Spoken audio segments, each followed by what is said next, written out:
Hello everybody, it's Wyvern here with another bit of Total War Warhammer 2 Quake Match gameplay. This time around, we are playing a bit of Vampire Counts against the forces of Chaos. So, knowing of course that Chaos can be rather difficult for Undead to kind of break through, they of course tend to have a lot of big, nasty, powerful units.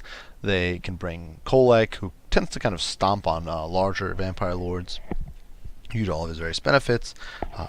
Of course, they do tend to have heavily armored infantry and all this other stuff. I decided to do a very infantry and chaff heavy build. I decided to make an attempt at a composition that doesn't involve any cavalry and simply relies on kind of draining away your opponents and beating them down with sheer weight of melee numbers. So for my lord, I decided to bring Vlad Daddy himself, good old Vlad von Karstein, coming in with all of his items. He does of course have the Karstein ring, he does have Master of Beguilement, good old Wind of Death, Raise Dead, Invocation of Nehek, and Blood Drinker for that regen. He also does have the Hunger, which gives him lovely regen. He does have the Aura of Dark Grandeur, and given that Chaos troops are largely vulnerable to fear and terror, they are not psychologically immune, Aura of Dark Grandeur can actually be pretty useful. I decided to bring Wind of Death just to give it a shot and see if I could potentially get a nice little jump on my opponents and maybe whittle them down a little bit. No heroes once again, though we do have two kind of pseudo-heroic units. We do have a Claw of Nagash as well as a Corpse Cart with an Unholy Lodestone. The Corpse Cart with the Unholy Lodestone, of course, providing Vigor Mortis and, of course, the heals to in an AoE, alongside, of course, the Claw of Nagash, which does the same thing, but instead of providing Vigor Mortis, it does have a draining or constant damage aura from the Reliquary of Corruption. My front line is composed entirely of zombies, simply to muck up my opponent, time down, and waste their time trying to hack or shoot through them. The second line composed of Graveguard, Königstein Stalkers, three Graveguard with great weapons, the Königstein Stalkers for poison, and then the Sternsmen, who are of course the Regiment of Graveguard with regen. Two units of Crypt Horrors there to kind of bust through enemy infantry and help the main infantry force succeed. And behind that, 3 units of Skeleton Spears are really there to protect the chariots, the Corpse Cart, as well as the Unholy Lodestone, and just to screen away enemy troops and perhaps reinforce the front line if needed against big baddies. For my opponent, he did decide to go with a bit of an interesting build. He did bring a Chaos Lord on a dragon, which you don't see all that often. Definitely a little risky against vampires, can go very air heavy. Who did come in with several abilities like the Pendant of Slaanesh, which gives him crazy boost to melee attack and speed. Deadly Onslaught, of course, Stand or Die, which is a great little buff. Filth Mace, which gives him poison and terror, which is useless against vampire counts. And extra weapon damage, which is pretty powerful on a dragon. And he, of course, does have a Breath Attack, which is actually really nasty against the Corpse Cart, which, of course, is very slow, very immobile, and due to its regen, is actually susceptible and takes 20% more damage. On the ground, my opponent does have 2 units of Marauder Horsemen with throwing axes, as well as a unit of Marauder Horse Masters, and these guys can definitely pick away at my troops, perhaps whittle down my Crypt Horrors, especially who are very squishy, poke away at my Claw of Nagash, and perhaps whittle away my Graveguard. So they're definitely very potent and definitely something I gotta watch out for. Though you can see some of them are wasting their ammo on their zombies right here. That is definitely what these zombies were there for. Down here on the ground, my opponent does have a Sorcerer of Death, who is kind of slowly advancing. He does, of course, have the usual Fate of Buna Spirit Leech combo, and he will be trying to cast on some of my troops, perhaps whittling them down and burning away some of their HP pools. You can see all of the projectiles being wasted here on the Tithe, even as the fire from the dragon goes in against the Claw of Nagash, but the Claw of Nagash is fairly mobile, so it only gets clipped, and it doesn't suffer that badly. The Graveguard over here is getting drained by the Fate of Buna, and we are going to kind of get hit by a Spear Leech on the Claw of Nagash, and I don't really decide to use any magic just yet. Instead, kind of just relying on its regen and survivability on its own. First front line, my opponent has a very heavy anti-large presence of 4 units of Chaos Warriors with Halberds, backed by Aspiring Champions for the morale. Obviously, his Lord and his Sorcerer will probably be moving around, not really be there to provide a morale buff. And then Dragon Ogre Shaggoths just to provide extra defense. So what we're going to do is we're going to throw things into fast forward, because things do kind of get dragged out a little bit here. You can see my Graveguard with great weapons are very badly beaten up after that Fate of Buna. My opponent is just kind of trying to pester me, pepper down my troops, and in my turn, I'm trying to just zone him away with Skeleton Spears, preventing him from getting good little shots in on the Crypt Horrors or the Claw of Nagash or anything like that.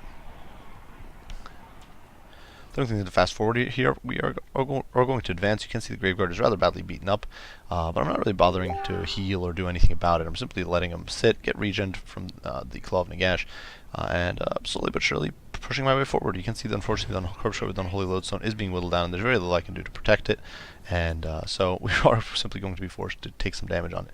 Another Fiery Breath does go down on the Claw of Nagash, even as I do cast Invocation of Nehek, bringing back some of these Graveguard units, and unfortunately you can see the Dragon does go down on the Corpse Cart. With the charge bonus, it will destroy it very, very quickly, and in spite of my Spears going in on the Chaos Lord, they will simply not be able to zone him away, and he's going to get a very early gank on this Corpse Cart. The Corpse Cart is definitely a rather risky pick, and that definitely didn't pay off here, though it did force my opponent to kind of commit his lord here and take some damage, which he obviously can't fix. He can't replace any of that damage.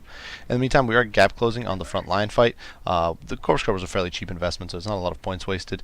Unfortunately, you can see the Claw of Nagash being focused very heavily, and I'm trying to kind of zone it away, pull it away. It doesn't have very much armor at all, and has no physical resistance or anything like that. So we are trying to zone away these horsemen with our spears, and just slowly but surely pushing the Corpse Guard away. In the meantime, here in the front line, you can see Engage has gone off. I have casted a Wind of Death here on the Chaos Halberd, but unfortunately it whiffed and only really hit with a one unit, which just buckled very quickly against the Tithe and Graveguard with great weapons, leaving only the Aspiring Champions to try to hold their ground, but they're really not kitted out for this sort of holding action. Over here, the Graveguard with great weapons, backed by of course, more zombies. Or actually, the Sternsmen are slugging it out in the center and really kind of laying the smackdown on the Chaos Sorcerer there. Unfortunately, you can't see the Claw of Nagash being hit there, though I do countercharge with Cryptards, intending to hopefully poison and pin the Chaos Lord in place and allow the Claw of Nagash, which is being Spear Leech, to escape. You can, in the meantime, see the spears are trying to zone away the Chaos Horsemen, who are just peppering the Claw of Nagash repeatedly. My opponent is focusing very heavily on killing the Claw of Nagash. I'm definitely struggling to keep my opponent away. There's simply a lot of pressure going down between the Horsemen, the Cryptar, or the Shaggoth, and of course the Dragon, and I simply don't really have the tools to shut him down. In the meantime, you can see the frontline fight is very much in my favor. You can see the Aspiring Champions have completely buckled. The Chaos Warriors with Halberds are falling apart. You can see, unfortunately, the Dragon Ogre Shaggoth does get through and chase at the Claw of Nagash. I'm just not able to disentangle myself, and the Claw of Nagash here is going to go down, beaten to death by the Dragon Ogre Shaggoth and the Dragon. So definitely a little bit unfortunate. There's simply not much you can do about it. And that was definitely a major loss here. Unfortunately for my opponent, though, he's definitely taking some nasty losses here himself. His horsemen are starting to run low on ammo, and I still do have a lot of Cryptars. I still do have the Königstein Stalkers, the zombies, and of course a lot of Graveguard, who are just hacking and slashing their way through the Chaos Warriors. Fortunately, that wasted Wind of Death is going to come back and bite me in the rear a little bit, since it means I don't really have the regen or the ability to cast better spells for the Sternsmen or the Graveguard with weapons or anything like that to bring him back from the dead. In the meantime, over here, you can see the Chaos Warriors with Halberds are getting dealt with by the Tithe stacked on top of the Graveguard with the weapons, but unfortunately, without buffs, Graveguard with the weapons is not the best at dealing with these sorts of enemies. And of course, my opponent has some very large troops who are kind of able to rampage around and do whatever the heck they feel like. Graveguard, though, definitely doing a great job and chopping and slashing their way through these Chaos Warriors with Halberds. So we're going to throw things to fast forward a little bit. You can see, unfortunately, I made a mistake and allowed these Spearmen to get chased or drawn away by the Chaos Horsemen there. But you can see the Chaos Warriors with Halberds are definitely struggling a little bit. And as my opponent does try to commit here, going after the Königstein Stalkers with his Lord, he's definitely going to be taking a little bit of damage here and there. And I'm trying to get the spears to get a surround on him and hopefully whittle him down. In the meantime, these Graveguard with weapons are trying to get a surround on the Chaos Sorcerer of Death and the Dragon Ogre Shaggoth. You can see they're already at 55 kills, which is pretty impressive given the enemies they've been fighting have obviously not been pushovers. And throwing things to fast forward a little bit, you can see I'm trying to kind of just slaughter this pocket of Aspiring Champions and Chaos Warriors with Halberds, slowly but surely eating away at them until they completely collapse. Unfortunately, my opponent does, of course, have a lot of shooting, which he's using to full effect, kind of whittling me down. Though, as you can see, I am able to surround his Lord here and definitely cause some damage, hitting him with Master of Beguilement to make him a much easier target. Unfortunately, in the meantime, you can see the spears despite zoning away the Marauder Horsemasters, of course, are slowly but surely winning over here against the Chaos Warriors. Most of the, of course, skeleton troops having terrible stats are really struggling to even land hits against the higher-end Chaos Infantry, and that is really allowing my opponent to tank out much more effectively here than expected. You can see I do summon some zombies, hoping to kind of have enough mass to block my opponent, but of course, with some of those attacks, my opponent is just able to kind of bust out and do whatever the heck he feels like. Slowly but surely they are being whittled down. You can see the cavalry is starting to run low on ammo. I'm pulling the Graveguard offline and leaving the Tithe to chase off the Chaos Warriors with Halberds. Even as my spears are finally coming back into the fray, you can see the Aspiring Champions here being slaughtered in the pits, as is this Chaos Sorcerer of Death. And of course, any damage Chaos takes is they're never going to get back. Meantime, though, Vlad is very, very healthy. He actually hasn't even his healing cap, so capable of casting that, repeatedly casting the Master Beguilement makes him very, very potent here. My opponent simply doesn't really have much to bring him down with, but he is able to bring down my Cryptars rather effectively, and of course the Cryptars are really the last vestige of a unit I have that can hit these guys consistently. So definitely we're in a bit of a tight spot here, both of us, I think. My opponent is, of course, having trouble just killing this much chaff infantry, and I myself have had trouble actually hitting and killing his monstrous units like the Dragon Ogre Shaggoths or pinning down the Chaos Lord, as my units with mass are being slaughtered to a man. The only thing is in fast forward once again, of course, we are fast forwarding a decent amount, but that is because things are going rather slowly otherwise. You can see the Horsemasters do get a charge in here, but they are going to get kind of mucked up. They're definitely not kind of intent. The Horsemasters are a decent melee unit. They're comparable to, actually they might be even a little bit better than Illyrian Reavers. or Leader and Reaver archers as far as being in melee goes, but it's really still not their forte, especially not against this many spears. I do, of course, still have several healthy units of skeleton spears, and I'm kind of able to bog my opponent down, slaughter his troops in the pits, and really lay the smackdown on him. Unfortunately, once again, I'm simply not able to hit his lord. I do hit him with another Master of Beguilement, just whittling him down, trying to break him, and not able to really lay the punch through his melee defense, and of course, really Vlad's my only hero at this point, or unit at this point, able to hit him consistently. So we're trying to surround this dragon over Shaggoth. You can see Vlad land some meaty hits there, and we are whittling him down. My opponent at this point has really reduced just a handful of cavalry, the Chaos Sorcerer of Death, as well as the Shaggoth and the cavalry over here. The zombies have almost chased the Chaos Warriors off the map. And throwing things into fast forward, you can see my troop search is integrating. Koenigstein Stalker's armor is gone.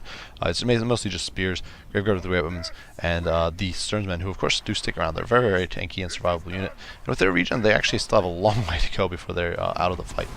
My opponent does launch a charge here, trying to just kind of get into the middle of things. But in my turn, I'm able to land a bit of a counter charge, get Vladdy in there, and of course Vlad can hit rather hard. Even the dragon doesn't have the best of armor; it only has 70 armor. And Vlad can hit 430 with decent melee attacks, so it can definitely has the potential to hit. And these spears are going to have that bonus against large in effect. They are still going to be able to hit every now and then, and hopefully do a little bit of damage. You can see I do cast another Invocation of Knack on the Graveguard with great weapons, because they are really the main unit right now. They are meant against infantry, but with their armor piercing, they're really my best bet at dealing with more heavily armored troops. You can see the Tithe is finally back online. I'm going to be able to start pulling him back into the fray. And what I'm trying to do at this point is just keep my infantry together in a blob to really prevent my opponent from doing much against them. As you can see here, we are going to finally rout or shatter off the Marauder Horsemen, and unfortunately though, my opponent is simply able to extricate himself, and I can't really do much about that.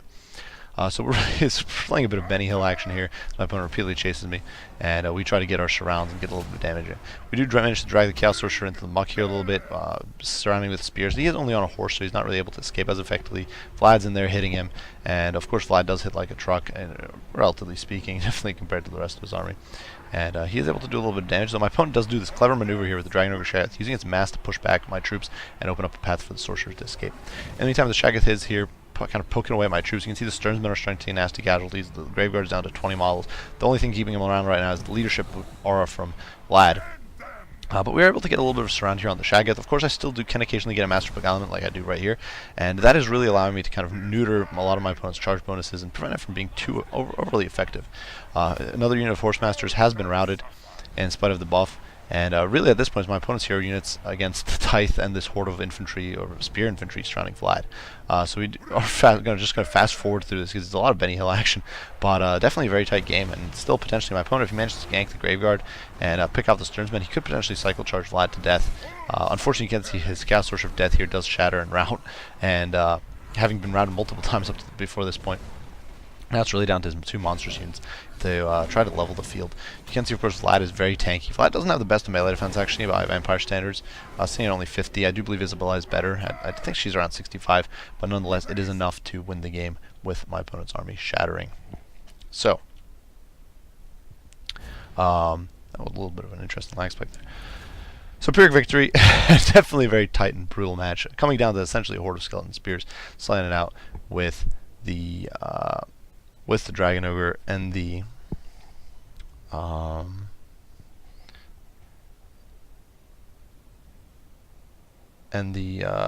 Lord.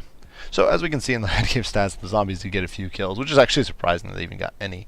The skeleton spears actually dragged a surprising amount of troops into the muck, most likely the horsemen when they try to push in from behind, but perhaps even dragging a few of the Chaos Warriors down as well. You can see the Koenigstein Stalkers have performed very poorly, and perhaps this was a bit of a mistake on my part. I perhaps would have been better off bringing an extra unit of Graveguard, or bringing some an extra unit of spears or something like that. Graveguard with great weapons did a great job. Keep in mind that Chaos Warriors, of course, only come in models of 75. And given that I did get a Wind of Death that wiped out a significant portion of one unit, this means that these guys basically single-handedly, or just the 4 units of Graveguard, chopped their way through the Chaos Warriors with halberds. They are, of course, a more expensive commitment, but nonetheless, that's kind of what you bring them for. The Crypt Horrors did a good job, and unfortunately my main problem here was that the Claw of Nagash and the Corpse Cart with Unholy Lodestone were basically 2200 to go down the drain, because I simply wasn't able to protect them or make the best usage of them. Perhaps I would have been better not bringing the Koenigstein Stalkers, because I already did have poison from the Crypt Horrors, and I could have instead brought the Corpse Cart with Unholy Loads, and perhaps scrapping the Corpse Cart with Unholy Lodestone or something, and trying to cram in a unit of cavalry to properly protect the Claw of Nagash. For my opponent's side of things, you can see, of course, the Chaos Warriors, some of them racked in massive amounts of kills, which makes sense given they were fighting against spearmen and zombies in large part. And of course, the Graveguard probably tanked out fairly well against them. The Marauder Horsemen, of course, got a lot of kills, but once again, it's questionable what they got those kills against. It's important to keep in mind there were also summoned zombies on the field too. The Lord, though, and the Dragon of Shadow, you can see, did absolutely monstrous work at 147, 205 kills. It's definitely brutal. Definitely, I wouldn't say this was the most competitive builds, but it was something that I really wanted to give a shot to. I could have definitely done some modifications to try to get better units onto the field, or perhaps a unit of cavalry onto the field to really deal with enemy monsters' troops. Definitely, I would say that if you're dealing with a chaos, though, I would not. I think it's if you're not going with something to control the skies, I think it's a bad idea to bring a corpse cart. And that was definitely shown or displayed in this game, where the corpse cart simply got assassinated by the flyers.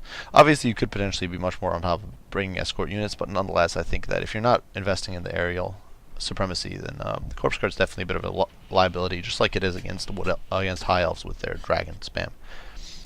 So, I do hope you guys enjoyed this video. Great game to my opponent, Shal Nal. I do hope you enjoyed the video, guys. If you did, be sure to leave a like and subscribe down below. If you have any comments, criticism, any questions about the game or anything like that, be sure to post them down in the comments, and I'll respond as soon as I can.